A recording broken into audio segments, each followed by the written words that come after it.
for them. And then within about a year, I was working in the service department. Now, the service department is where you answer questions. My section was Mason-Dixon line south through Texas. That would include Tennessee. So people in this area who would be asking from the kingdom halls questions, or if they were disfellowshipping, someone was disfellowshipped, they had a Supreme Court to go to. I, at the age of 20, was answering marital problems and questions from the headquarters, because information from heaven via angels somehow permeated my brain, went down the spinal column, around the elbow on my fingertips, through the typewriter. And what you typed went into the presses, and when it came out in the Watchtower magazines, through the materials that were printed, at that point it was God's truth. Right. Service department in 1952 was located on the 9th floor. We would have editorial meetings as to what was going to be in the next issue of a little internal magazine called Kingdom Ministry. And I remember one time we were discussing something, and it got into a little bit of an argument.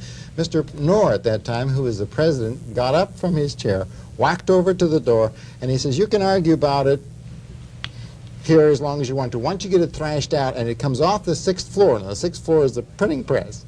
Once it's off the printing press, he says, it is the truth. He made it very short. Once it's off the 6th floor, it's the truth. All right, we're going to take a break. We're going to come back. We're going to find out how the rest of you fit into this. We have one man that was answering the questions for everybody south the Mason-Dixon line in all of America for the Jehovah's Witnesses, and we want to find out the other positions that you folks held. We'll do that when we come right back.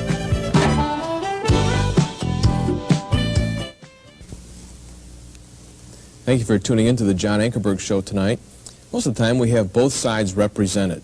I want you to know that in the past we've done programs with the leaders of the Jehovah's Witnesses, and we actually invited them to the program tonight. For proof that they were invited, I'd like you to listen to this.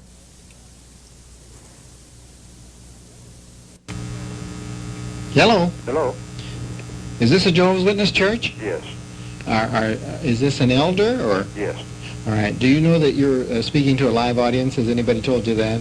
No. We just want to make sure that, you know, while you're speaking, that it's being recorded and that other people are listening. Do you still mind talking to us? We have some questions, some serious questions we'd like to ask Jehovah's Witnesses. Would you like to answer some? Hello? Hello? Hello? Okay. That was no. We'll try that again. We'll try that again. What we have going is that we are calling a list of leaders in almost the 3-state area to try and have somebody answer our questions. We have actually called the president of the Jehovah's Witnesses. He refused to talk with us on the phone. We have had 3 leaders that have at first said they would come on this program, all right, and then called us back, and each one of them canceled out. And this can be proved very easily by checking with the Chattanooga Free Press, which actually talked with the people that said they were going to be on this program. But they did not want to debate these issues. They did not want to present their evidence.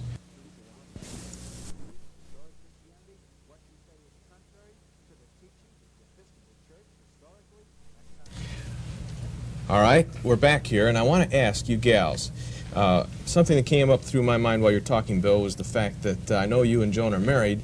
If marriage was forbidden of everybody, how in the world did you guys get married?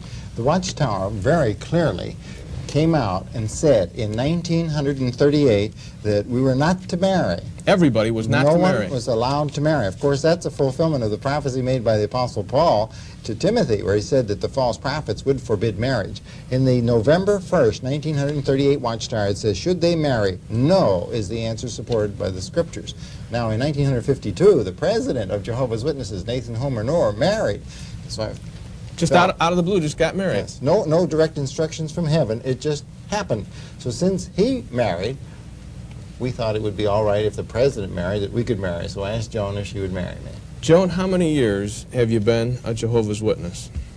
I was all my life. In fact, it was the only religion in our family for 4 generations. My great-grandmother began with the ministry of Pastor Russell, and it passed down through 4 generations. And as it passed down, it intensified till my father and mother were very, very active, began the congregation that is in our area of Pennsylvania, and I grew up believing it was the only right religion. It was the truth.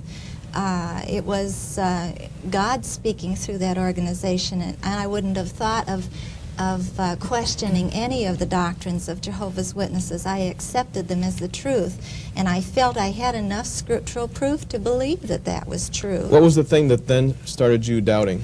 Okay, I dedicated my life at age 13 by water baptism to Jehovah, and I did love Jehovah very much. To me, he was only God, and I therefore wanted to devote my life to him. And consequently, I ended up at Watchtower headquarters also in 1954 and spent 4 years there, and that's where I met Bill.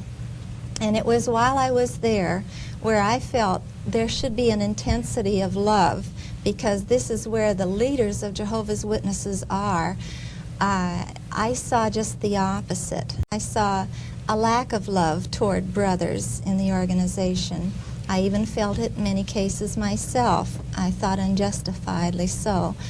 And also, as we began to talk, the thing that we talked together about as we planned to get married was, what about blood transfusion?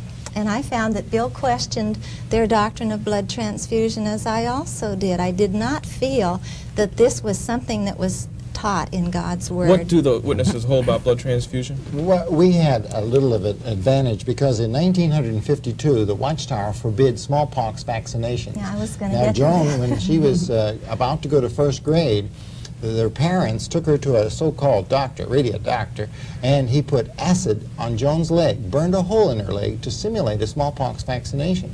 Well, when I was at the Watchtower headquarters, and I was supposed to answer a question as to whether, how do we support it in the Bible that you're not